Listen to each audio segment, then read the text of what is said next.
I want to give you a little bit of background on Filipino virtual assistants like me.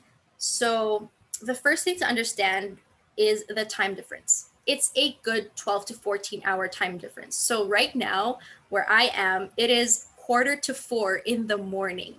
And it's okay. Virtual assistants will be comfortable working your time zone if it's what you need. Make sure that you dictate what you need for your business. If you're comfortable with them working a different set of hours, that's okay too. Understand their time zone is key. They are used to working night shift, as one of the most popular jobs in the Philippines is working at a call center. So asking them to work the night shift is okay. It's not something unusual or uncommon, but not all of them may like it. So it's good to figure out what you need and what they can work with. Maybe working a combination of set US hours or Australian hours or UK hours, depends where you're from. And then half their hours is good too. So flexible schedule. So for me, I work afternoons Philippine time. And then I am on from 7 a.m. to 12 noon Eastern time for Nathan and Connor. So if that is a schedule that can work for you, then great. But if you need a customer service representative or a sales VA, for example, that you need them to be there from 9 to 5, then you need them at 9 to 5, and that's okay too. All right. So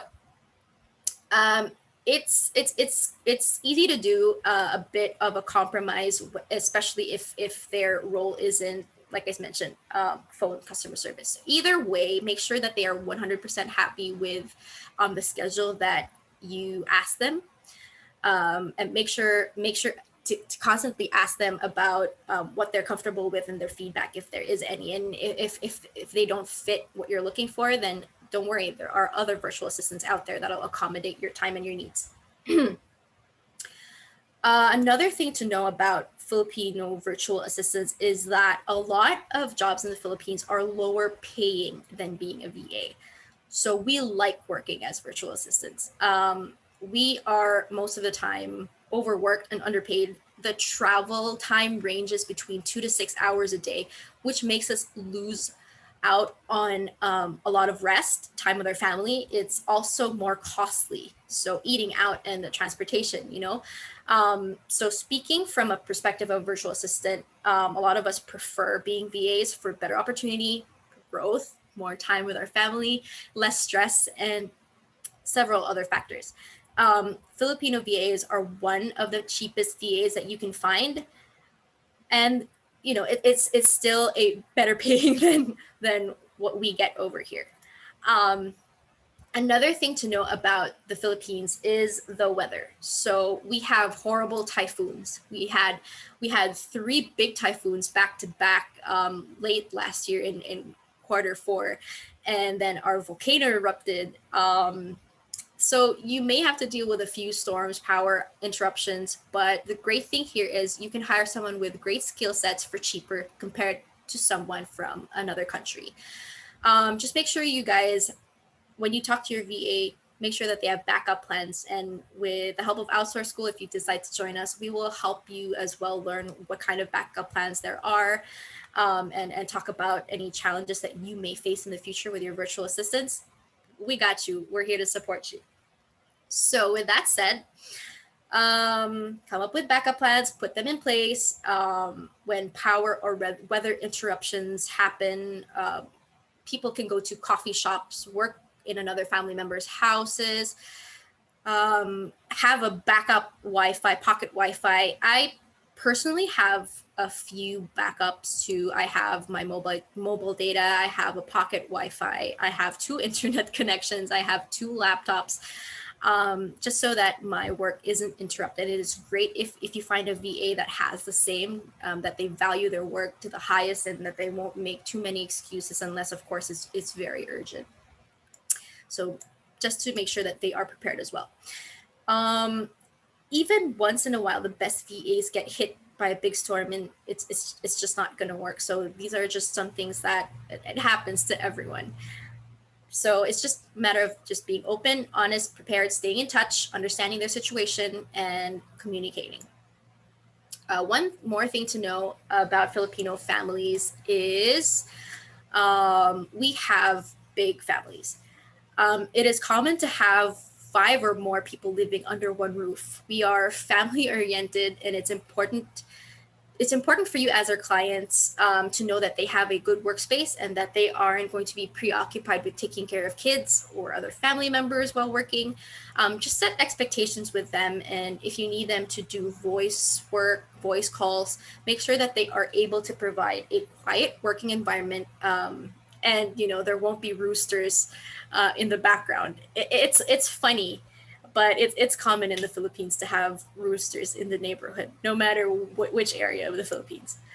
Um, so let's talk a little bit about mindset and culture difference. This may be a bit of a struggle when hiring a VA from the Philippines for the first time.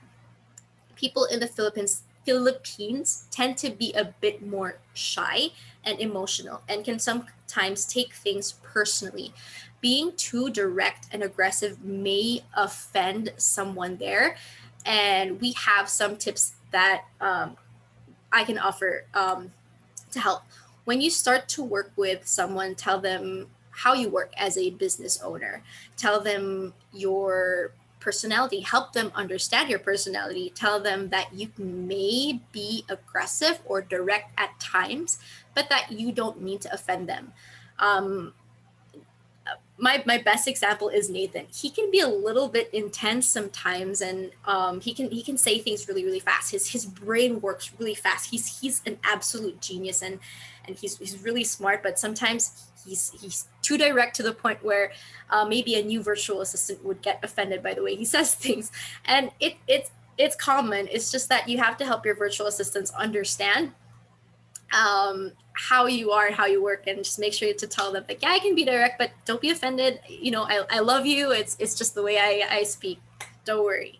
So yeah, maybe you can change the way you communicate just a little. Add fluff to an email or a message. Show appreciation when they did something right before you go into things that they can improve. Add an emoji at the end of a sentence when you send them a text, right? Appreciation goes a long way with us as virtual assistants. Tell them that you need to give them honest feedback to help them become better, but it doesn't mean that you don't dislike them. You want to use encouragement as well. This brings out some of the best qualities. They may be shy to communicate their honest opinion or ask questions. Always let them know that you are open to ideas and that you want them to ask questions. And when they are unsure as well, asking questions is important to eliminate mistakes. And that's something that they should not be scared or shy of doing. Some of these virtual assistants may have come from clients that yell at them or talk down to them, and this isn't uncommon. And that may be why they are afraid or shy. You may want to break the barriers early on and establish good relationships with your VAs, letting them know that how you like things done, what your work culture is, knowing if they hold the same values as you. It is very important that if you are new to the world of virtual assistants, that you grow together. Help them understand you as you understand them. Security and stability is very important to a VA. Tell them about the opportunity that they have of growth in your company if they do well. You can say you'll start them off at maybe $5 an hour doing smaller, easy tasks. But then if they prove themselves, then you give them a more important task and accompanied with a raise, right? I started out with Nathan and Connor with inbox and calendar management at $5 an hour. And at that time, it wasn't a rate that I typically go for, but I really wanted the opportunity to work with Nathan and Connor directly. And I was looking for growth and stability. And once I proved myself to them and what I can do and what skills I had, they kept giving me bigger tasks until I got promoted to team lead. I got an awesome raise, and it went with the promotion. The longer I work with them, the more I grow, the more I learn, the more that I'm giving responsibility, it makes me feel valued, and it pushes me to work harder and do better for them. Not just that, they showed genuine care that made me feel part of the family, and I started to treat the business as my own. And that is the hope that we have for all of you. So if you decide to join Outsource School, that is our goal, to make your virtual assistants feel like you are their favorite client, and to have them buy into the idea that the business is also their own, and so they'll treat it better.